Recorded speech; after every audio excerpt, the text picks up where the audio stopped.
Put God first. Put God first in everything you do. Everything that you think you see in me, everything that I've accomplished, everything that you think I have, and I have a few things, everything that I have is by the grace of God. Understand that. It's a gift. 40 years ago, March 27th, 1975, it was 40 years ago, just this past March, I was flunking out of college. I had a 1.7 grade point average. I hope none of you can relate. I had a 1.7 grade point average. I was sitting in my mother's beauty shop. They still call it beauty shop now? What they call it now? Yeah, I was sitting in the beauty parlor. I was sitting in my mother's beauty parlor, and I'm looking in the mirror, and I see behind me this woman under the dryer. And every time she looked up, every time I looked up, she was looking at me, just looking me in the eye. And I didn't know who she was, and I said, she said, somebody give me a pen, give me a pencil, I have a prophecy. March 27, 1975, she said, boy, you are gonna travel the world and speak to millions of people. Now mind you, I was flunked out of college. I'm thinking about joining the army. I didn't know what I was gonna do, and she's telling me I'm gonna travel the world and speak to millions of people. Well, I have traveled the world, and I have spoke to millions of people. But that's not the most important thing, the success that I had. The most important thing is that what she taught me and what she told me that day has stayed with me since. I've been protected, I've been directed, I've been corrected. I've kept God in my life, and it's kept me humble. I didn't always stick with him, but he always stuck with me. So stick with him in everything you do. If you think you want to do what you think I've done, then do what I've done and stick with God. Number 2, fail big. That's right. Fail big. Today is the beginning of the rest of your life, and it can be very frightening. It's a new world out there. It's a mean world out there, and you only live once. So do what you feel passionate about. Take chances professionally. Don't be afraid to fail. There's an old IQ test, was 9 dots, and you had to draw 5 lines with a pencil within these 9 dots without lifting the pencil. The only way to do it was to go outside the box. So don't be afraid to go outside the box.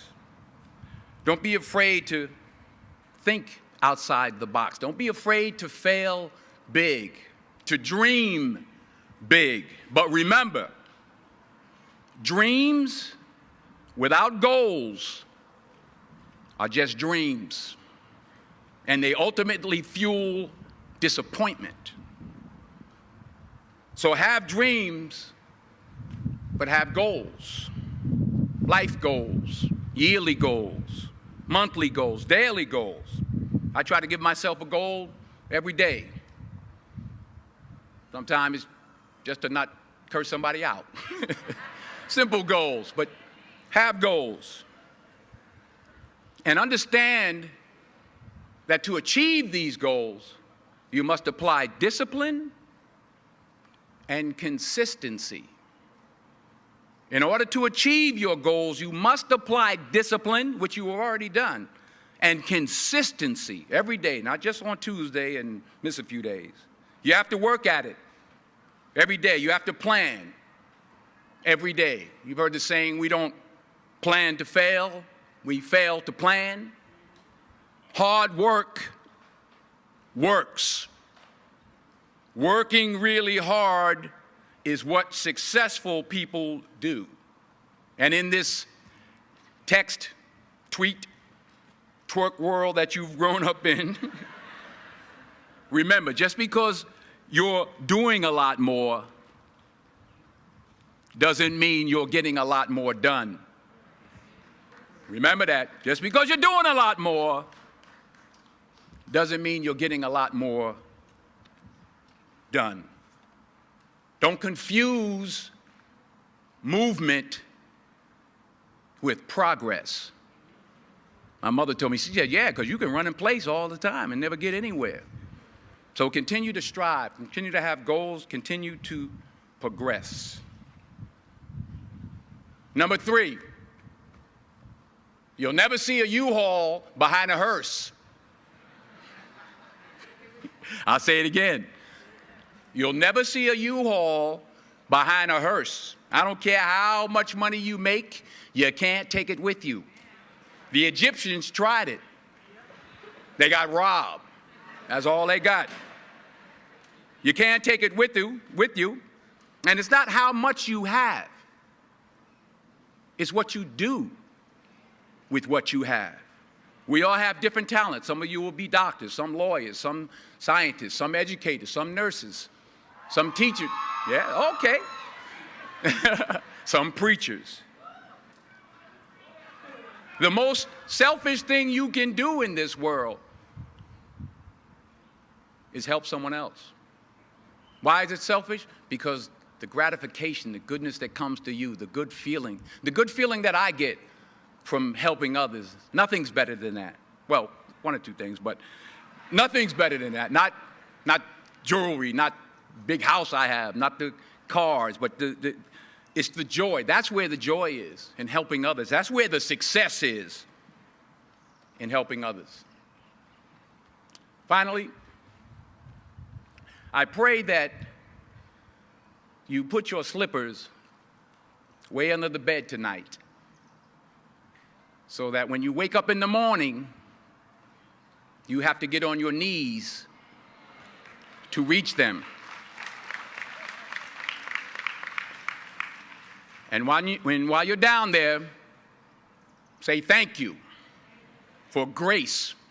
Thank you for mercy. Thank you for understanding. Thank you for wisdom. Thank you for parents. Thank you for love. Thank you for kindness. Thank you for humility. Thank you for peace. Thank you for prosperity. Say thank you in advance for what's already yours. It's how I live my life. That's why I am, one of the reasons why I am today.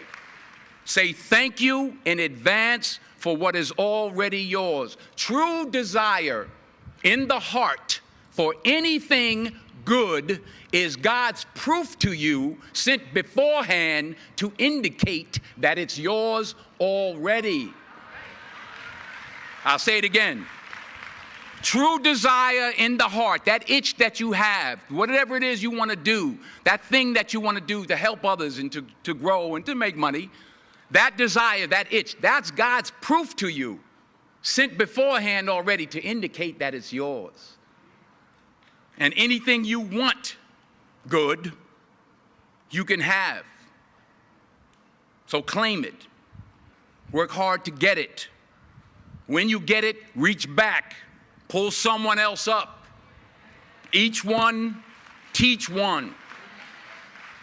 Don't just aspire to make a living. Aspire to make a difference.